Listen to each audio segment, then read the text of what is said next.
नहीं हुआ है ज्यादा अरसा, अभी खुला है नया मदरसा। उर्दू संग हिंदी अंग्रेजी भी, KG1 है KG2 भी। इसके आगे पहला दर्जा, अभी खुला है नया मदरसा। इसमें मानवता का पाठ पढ़ाते, मिलजुल कर रहना सिखलाते। लेकिन कुछ ने माहौल बिगाड़ा, धर्म के नाम पर कट्टरपंथ फैलाया। नफरत का पैगाम देकर भाईचारे को आग लगाया।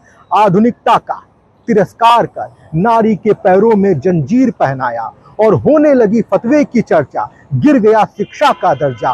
बटने लगा जिहाद का पर्चा, नहीं हुआ है ज्यादा अरसा। क्या यही है आज का मदरसा?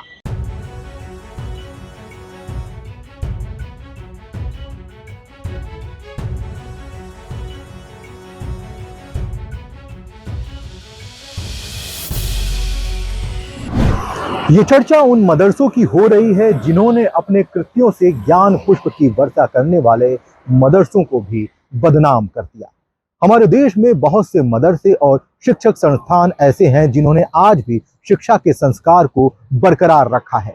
लेकिन आरोप है कि आज मदरसों की स्थिति ऐसी हो गई है कि बहुत से संचालक और शिक्षक भ्रष्टाचार का सहारा लेकर घर बैठे अनुदान का दान लेते हैं और मदरसे में बच्चे खाली दीवारों को निहारते हैं। इसमें स्थानीय अधिकारियों की भी मिलीभगत होती है। इस तरह के लोगों की वजह से बहुत से वो शिक्षक हैं जो ईमानदारी से बच्चों को मुख्य धारा की शिक्षा से जोड़ रहे हैं, उन्हें भी परेशान किया जाता है। कई खबरें अखबारों में प्रकाशित होती रहती हैं। बीते 11 सितंबर को सुप्रीम कोर्ट में इलाहाबाद हाई कोर्ट द्वारा यूपी के मदरसा एक्ट को असंवैधानिक घोषित करने के फैसले के खिलाफ दायर अर्जी पर अहम सुनवाई हुई।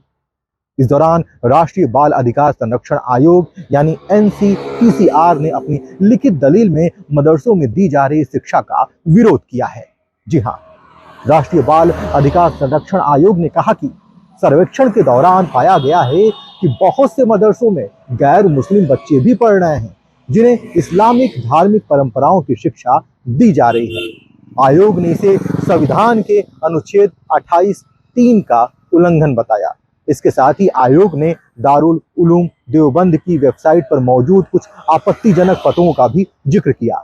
आयोग के अनुसार एक फतवे में नाबालिग लड़की के साथ फिजिकल रिलेशनशिप को लेकर भ्रामक और आपत्तिजनक सुझाव दिया गया था, जो पॉक्सो एक्ट का उल्लंघन है।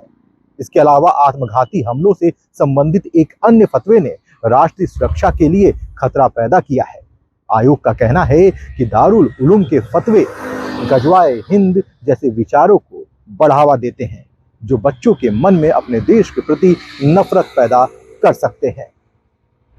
लेकिन सवाल है कि आखिर उत्तर प्रदेश में ऐसा क्या हुआ कि सैकड़ों मदरसों ने आत्मसमर्पण कर दिया? जी हाँ, यूपी में करीब 25,000 मदरसे हैं।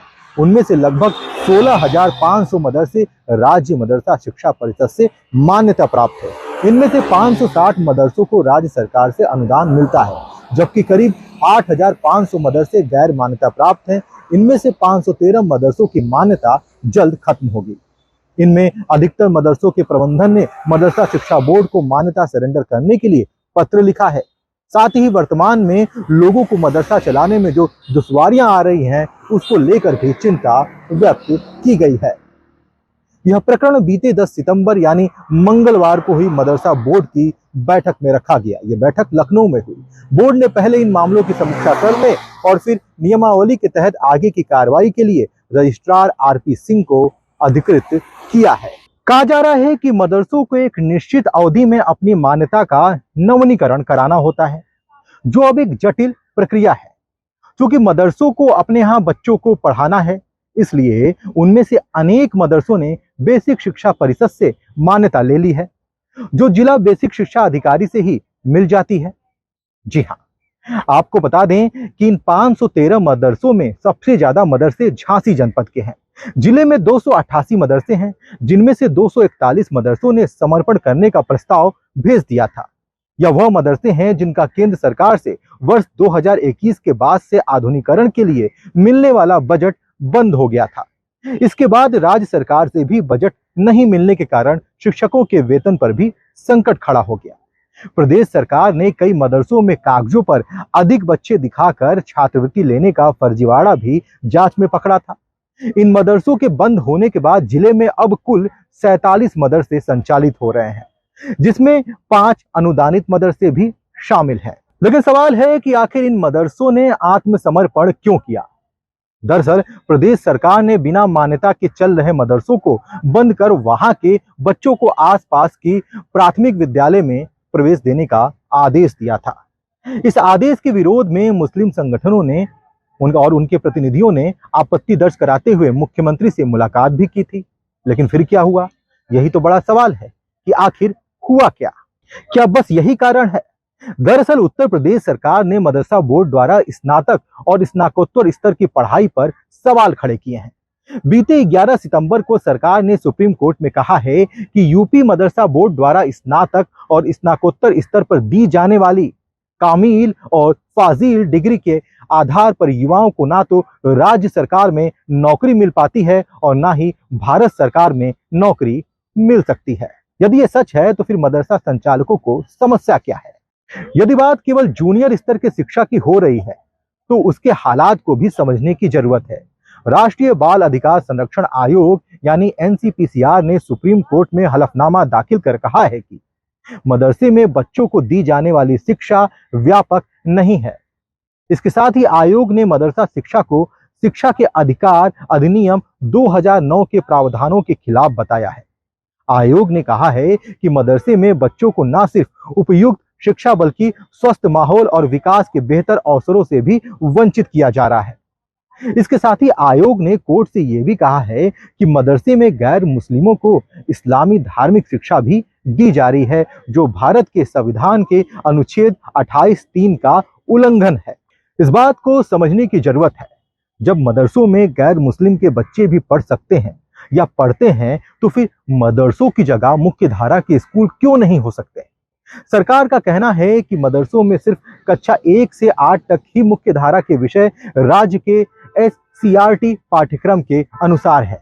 कक्षा 8 के बाद छात्रों को समग्र मुख्य धारा की शिक्षा प्राप्त करने के लिए मुख्य धारा के स्कूलों में जाना आवश्यक है, क्योंकि मदरसे ऐसी शिक्षा प्रदान करने के लिए सुसज्जित नहीं है, क्योंकि वो धार्मिक अध्ययन पर ध्यान केंद्रित करते हैं। अब कामिल और फाजिल डिग्री विश्वविद्यालय के समकक्ष नहीं है।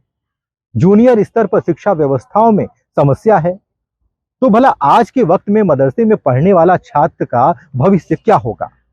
ऐसा नहीं है कि जो मदरसे में छात्र पढ़ते हैं उनका भविष्य उज्जवल नहीं हुआ है, लेकिन अब वक्त बदल चुका है। लखनऊ से वीडियो जर्नलिस्ट सऊद अंसारी के साथ मैं अभिनेंद्र, भारत एक्सप्रेस के लिए। मैं चेयरमैन के रूप में मैं मौजूद था, उपाध्यक्ष जो है हमारे जो निदेशक हैं वो मौजूद थी, मेंबर्स मौजूद थे और रजिस्ट्रार कार्रवाई करा रहे थे, सारी चीज़ें हो रही थी। तो प्रमुख रूप से जो है जो हमारे मदरसों की मार्कशीटें हैं वो 18 से लेकर 24 तक 2018 से 2024 तक डिजिटल हैं। लेकिन पीछे की मार्कशीट डिजिटल नहीं है, वो यहाँ पे फाइलों में है, TR उसका है, तो उसको भी डिजिटल करने की प्रक्रिया को कहा गया कि नहीं, उसको भी पूरा डिजिटल कर दिए, पीछे जहाँ तक भी जा सके। 17 से शुरू करिए, 16 जाइए, 15 जाइए, ऐसे करते करते पीछे जहाँ तक जा सकते हो करिए धीरे धीरे। तो ये एक बड़ा विषय रहा। उसके अलावा परीक्षाएँ 25 की तैयारी के बारे में बातचीत हुई कि जैसे पहले के सालों में लेट परीक्षाएँ होती थी, अभी जो है पिछले साल हम लोगों ने एक बड़ा फैसला लेते हुए उसको 13 फरवरी से इम्तहान करा दिया। इस बार भी परीक्षा जो है पहले हफ्ते में ही हो जाती है अगर, तो बच्चों को समय रिज़ल्ट मार्कशीट भी मिल जाती है और रमज़ान के पहले चीज़ें सब कुछ संपन्न हो जाती। तो इस तरह के विषय रहे। मान्यता पर बातचीत हुई कि जो मान्यता लंबे समय से नहीं हो रही है तो मदरसे वाले बड़े परेशान हैं, जो मदरसे नए कायम किए गए हैं। अब उत्तर प्रदेश की आबादी बढ़ी, बच्चे बढ़े, मदरसे बने, मान्यता हर बोर्ड की हो रही है, मदरसा बोर्ड की न हो रही है। अघोषित रूप से इस पर रोक लगी हुई है, कोई बता नहीं पाता क्या कारण है। हर बैठकों में कहा जाता है कि मान्यता होनी चाहिए।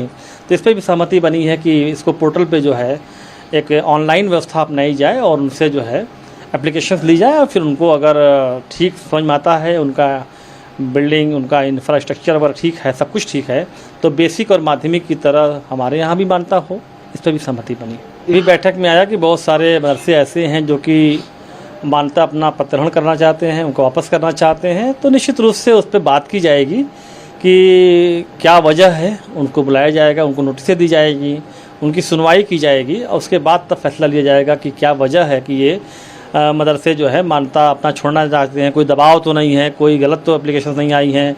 उनसे शपथ पत्र वगैरह लेने के बाद जो हमारी नियमावली में व्यवस्था दी हुई है 2016 में कि किस तरीके से मान्यताएं निरस्त की जा सकती हैं, उस नियम के तहत फिर उन पर कार्रवाई होगी। उत्तर प्रदेश की हमारी योगी सरकार ने हमेशा मदरसा शिक्षा को बेहतर बनाने के लिए काम किया है। मदरसा शिक्षा के बेहतरी के लिए लगातार योगी सरकार बहुत सकारात्मक तरीके से आगे बढ़ रही है। जो 513 मदरसे जो है उत्तर प्रदेश में जिन्होंने अपने एफिलिएशन कैंसिल करने के लिए अप्लाई किया है, उनके एप्लीकेशन को भी स्वीकार कर लिया गया है। क्वालिटी एजुकेशन मदरसों में डिलीवर, मदरसों में जो हमारे पढ़ने वाले बच्चे हैं उन बच्चों को अच्छी शिक्षा मुहैया कराएं, ये हमारी सरकार का लक्ष्य है। और निश्चित तौर पे ईमानदारी से हम अपने लक्ष्य के लिए काम कर रहे हैं। मदरसा शिक्षा के लिए बेहतरी के लिए जो भी चीज़ ज़रूरी होगी वो चीज़ आवश्यक हम ज़रूर करेंगे। मदरसा बोर्ड की बैठक हुई, उसमें आने वाले समय में हम और अच्छा और बेहतर मदरसों के लिए क्या करें उन तमाम बिंदुओं पर चर्चा भी की गई है। और यकीनन मदरसा बोर्ड या मदरसा शिक्षा आज हमारी सरकार के संरक्षण में बहुत बेहतरीन तरीके से अपना काम कर रहा है। हम मदरसा जामे हबीबिया भांडे गेट बाहर चलाते थे और हमारे जो शिक्षक थे उनका मानदेय करीब 5 साल से नहीं आया। उसके बाद शिक्षकों को एक भुखमरी की स्थिति में पहुंच गए और शिक्षक बार बार हम मैनेजर से बार बार हमसे आके कहते थे सर हमारा मानदेय कब आएगा, सर हमारा मानदेय कब आएगा। तो हम ये बोलते थे कि हमने भाई फाइल भेज दी है यहाँ से और साहब से ही बात हुई है, साहब के लिए फाइल चली गई, आपका मानदेय आएगा। लेकिन आज 5 साल से भी ऊपर हो चुके हैं, नहीं आया मानदेय। उसके बाद शिक्षकों ने कहा सर जब हमारा मानदेय नहीं आया तो अपने बच्चों को क्या खिलाएं। तो हम लोगों ने कुछ यहाँ वहाँ से आप गुजारा करके चला लीजिए। तो उन्होंने अपने रिश्तेदारों से और यहाँ से वहाँ से पड़ोसियों से लेकर के अपना गुजारा चलाया। जब उनसे वहाँ से भी उनको मिलना बंद हो गया तो उन्होंने कहा सर हम हाथ जोड़ते हैं और सर अब हम जो है मदरसा नहीं आएंगे आपके। इस वजह से जब मानदेय नहीं आया तो वो मदरसे नहीं आ रहे। जब शिक्षक नहीं होगा तो शिक्षक के अभाव में छात्र शिक्षा थोड़ी ग्रहण कर लेंगे। इस वजह से इस मजबूरन हम लोगों ने जो है मदरसा में सरेंडर कर दिया। मैं मदरसा गौसुल उलूम और गौसुल उलूम निस्वां का प्रबंधक हूँ। मेरा मदरसा खुशीपुरा में चलता था और इसके अंदर सरकार द्वारा मदरसा आधुनिकीकरण योजना चालू थी, जिसके में सरकार द्वारा स्नातक अध्यापकों को 6,000 रुपये और पर स्नातक अध्यापकों को 12,000 रुपये प्रति माह केंद्र द्वारा दिया जाता था। क्योंकि 7 वर्षों से केंद्र द्वारा कोई भी मानदेय नहीं प्राप्त हुआ और जो स्टेट गवर्नमेंट है उसने भी जो मानदेय दिया जाता था उसने भी बंद कर दिया। अतएव जो है अध्यापकों ने विद्यालय आने से मना कर दिया, छात्रांकन भी कम हो गया। अतएव मदरसे को हम लोगों ने बंद कर दिया। अभी जो छात्र पढ़ रहे थे वो कहाँ गए? वो मदरसे दूसरे स्कूलों के अंदर वो मदरसे के बच्चे पढ़ने जाने लगे हैं। कुछ बच्चों को हमने स्वयं जाकर के बेसिक के स्कूलों में भर्ती करा दिया है, जिससे कि उनकी शिक्षा में बाधा ना हो। मैं मकतब मरियम मेमोरी इस्लामी स्कूल का प्रबंधक हूँ और पिछले 15-20 साल से स्कूल में इस मदरसे से जुड़ा हूँ। और आज सरकार ने जांच के नाम पर हम लोगों को बहुत परेशान कर रखा है। 5-6 साल से सैलरी नहीं मिल रही है। हम लोग कैसे अपना परिवार चलाएंगे, कैसे टीचर अपना परिवार घर चलाएंगे, दुख दर्द कैसे दूर करेंगे। भुखमरी के गाँव पे हम लोग ने मदरसे सरेंडर कर दिया क्योंकि अब पैसा नहीं आएगा तो हम लोग कहाँ से टीचरों को पैसा देंगे, कैसे अपना परिवार चलाएंगे। इसलिए हम लोग ने मदरसे सरेंडर कर दिए। हम लोग दूसरे धंधे में लगे हुए हैं और प्रयास कर रहे हैं सरकार से कि सर हमारा पिछला फंसवाया 5-6 साल का पैसा लौटा है ताकि हम लोग उससे अपना धंधा पानी कर सकें। कितने मदरसे संचालित तो कितने जनपद झांसी में मदरसा पोर्टल पर कुल 288 मदरसे रजिस्टर्ड थे। इस समय 47 मदरसे संचालित हैं, जिसमें 5 अनुदानित मदरसे हैं। विगत 2 वर्षों में 241 मदरसों ने अपनी मान्यता सरेंडर करी है, जिसका प्रस्ताव बनाकर रजिस्ट्रार उत्तर प्रदेश मदरसा शिक्षा परिषद को भेजा गया है।